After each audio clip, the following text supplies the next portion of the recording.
बात है और क्या पार्टी कार्यकर्ताओं को आगामी कार्यों के बारे में कहना चाहेंगे? आज जाखल हमारी पार्टी के प्रधान सुरेश कुमार गर्ग जी पप्पू जी के स्थान पर हम पहुँचे हैं।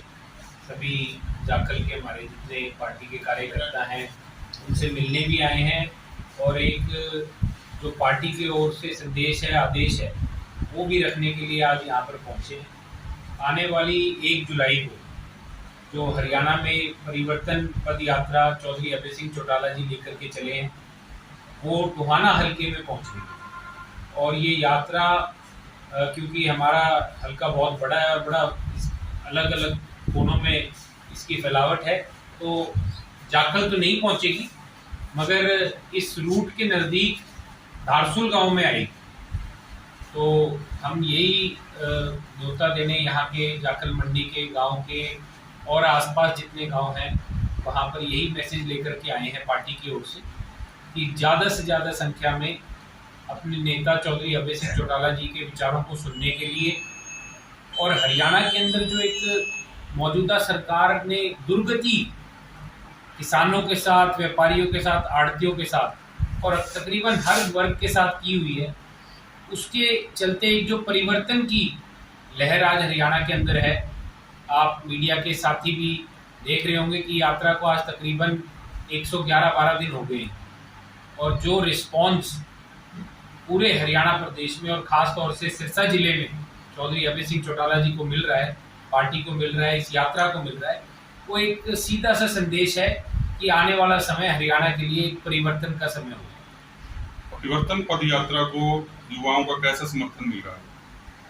कली कालावाली के अंदर तकरीबन सैकड़ों की तादाद में बहुत सारे युवा साथी जेजेपी छोड़ करके और इनेलो में शामिल हुए। इसी प्रकार से चौधरी अभय सिंह जी खुद ये बात कहते हैं कि आगामी विधानसभा चुनाव के अंदर जो पार्टी की मोर देन 50% सीटें युवा साथियों को दी जाएगी। तो मुझे लगता है युवाओं के लिए इससे अच्छा प्लेटफॉर्म और इससे अच्छी सोच की चौधरी देवीलाल जी के विचारों की पार्टी और कोई नहीं इंडियन नेशनल लोकदल पार्टी रहेगी।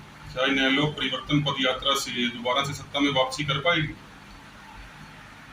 सत्ता में वापसी का मतलब परिवर्तन है और इस यात्रा को परिवर्तन के तौर पर ही लेकर के चलेंगे, लेकिन हरियाणा प्रदेश की जनता ये बात तय करेगी। और आज जो इस यात्रा के माध्यम से हम देख रहे हैं कि जनता अपना मन पूरा इंडियन नेशनल लोकदल पार्टी के प्रति बना चुकी है, तो मुझे लगता नहीं कि इस बात में कोई थोड़ा सा भी लोग संकोच करेंगे। पार्टी के अंदर आ रहे हैं, ज्वाइन कर रहे हैं और आने वाला समय इंडियन नेशनल लोकदल पार्टी का। तो आने वाले दिनों में चुनावों में सर, आगामी दिनों में क्या आपकी सरकार गठबंधन करेगी, आपसे किसी का गठबंधन लेगी कि अपने सत्तर पर चुनाव लड़ेगी? गठबंधन तो एक समान विचारधारा के लोगों से हुआ होता है। जी सर। आज हरियाणा प्रदेश के अंदर ठग बंधन की सरकार है। जी सर। बीजेपी वाले और जेजेपी वाले जी सर एक दूसरे को ठगने पे लगे हुए। कल सिरसा के अंदर अमित शाह जी की रैली थी। जी सर। उस रैली के अंदर सहयोगी दल का एक भी नेता उस मंच पे नहीं था।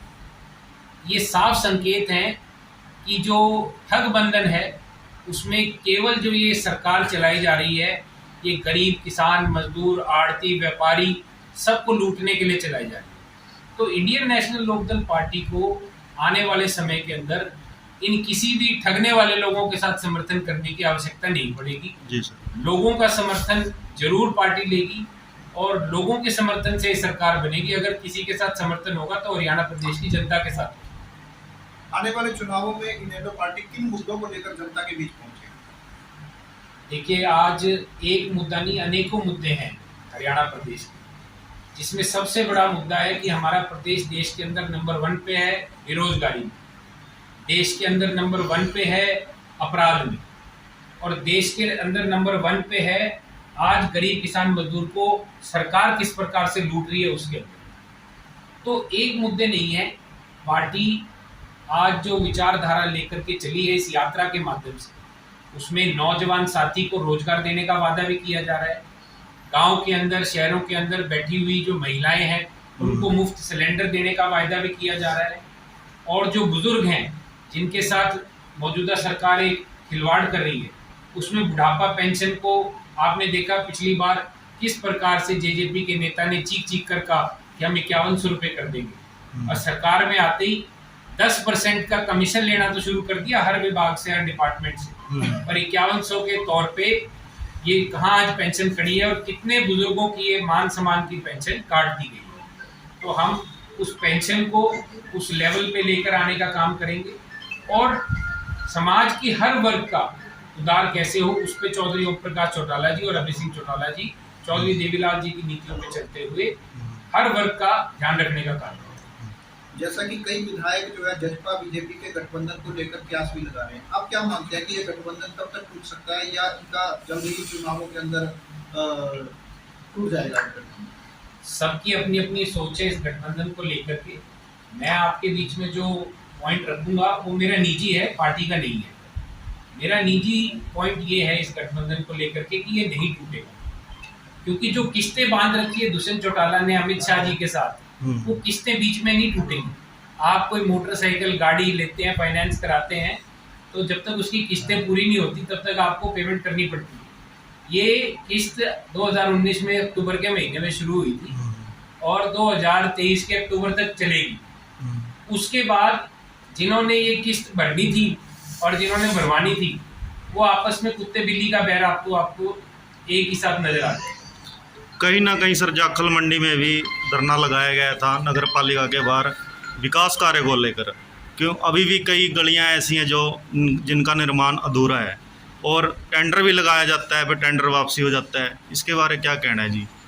हमारी पार्टी हमेशा से एक बात कहती है कि सन 2004-05 के बाद आज 2023 के अंदर बैठे तकरीबन 20 साल हो जाएंगे। इस 20 साल के दौरान जाखल के साथ हमेशा, चाहे भूपेंद्र सिंह हुड्डा जी प्रदेश के 10 साल मुख्यमंत्री रह करके गए हों और चाहे आज मनोहर लाल खट्टर जी लगभग 9 साल से मुख्यमंत्री हैं, एक सौतेला व्यवहार करने का काम किया गया है। मुझे वो अच्छी तरह याद है जब सरदार परमवीर सिंह विधायक होते थे, मंत्री थे, और भूपेंद्र सिंह हुड्डा जी टोहाना आए थे, तो खुले मंच पे ये बात हुई थी कि हुड्डा साहब से कहा था अगला प्रोग्राम जाखल में है, तो उन्होंने कहा था जाखल तो पंजाब में आता है। और खट्टर साहब को तो मुझे लगता है कभी इस चीज़ का ज्ञान भी नहीं होगा कि जाखल कोई टोहाना ब्लॉक के अंदर कोई ऐसी जगह है। तो कहने का मतलब ये है, जाखल के अंदर आप उठा करके देख ले रिकॉर्ड, मेरे साथ प्रधान जी पप्पू जी बैठे हैं, हरी सिंह डांगरा जी बैठे हैं, ये आपको बताएंगे कि आखिरी बार काम अगर इस ब्लॉक में हुए थे तो वो चौधरी ओम प्रकाश चौटाला जी की सरकार के अंदर हुए थे। चाहे अस्पताल की बात हो, चाहे गलियों और सड़कों की बात हो, जी सर, आज तक उसके बाद केवल जाखल के साथ सौतेला व्यवहार करने का काम दोनों सरकारों ने किया है। परिवर्तन पद यात्रा को लेकर ब्लॉक के लोगों से क्या अपील करना चाहिए? मेरी तो यही अपील है कि हरियाणा प्रदेश के अंदर परिवर्तन लाने का काम करें, और वो परिवर्तन अकेले एक आदमी से नहीं होता। पूरे जब संगठित होकर हम सारी मजबूरियों को समझ करके और चौधरी ओम प्रकाश चौटाला जी के हाथों को मजबूत करें, चौधरी अभय सिंह चौटाला जी को हरियाणा प्रदेश का मुख्यमंत्री देखेंगे, तो ज़्यादा से ज़्यादा संख्या में आने वाली 1, 2 और 3 तारीख को टोहाना हल्के के अंदर जब ये यात्रा का स्वागत करने का और साथ चलने का हमें मौका मिले, तो जाखल ब्लॉक के, जाखल गांव के और तमाम जो साथी हैं हमारे आसपास के, चाहे चांदपुरा, सासनगांव, सितानी, तलवाड़ा, फुलवाड़ी, सभी गांव के साथी ज़्यादा से ज़्यादा संख्या में यात्रा में पहुंच करके अपने नेता के हाथ मजबूत करने का काम।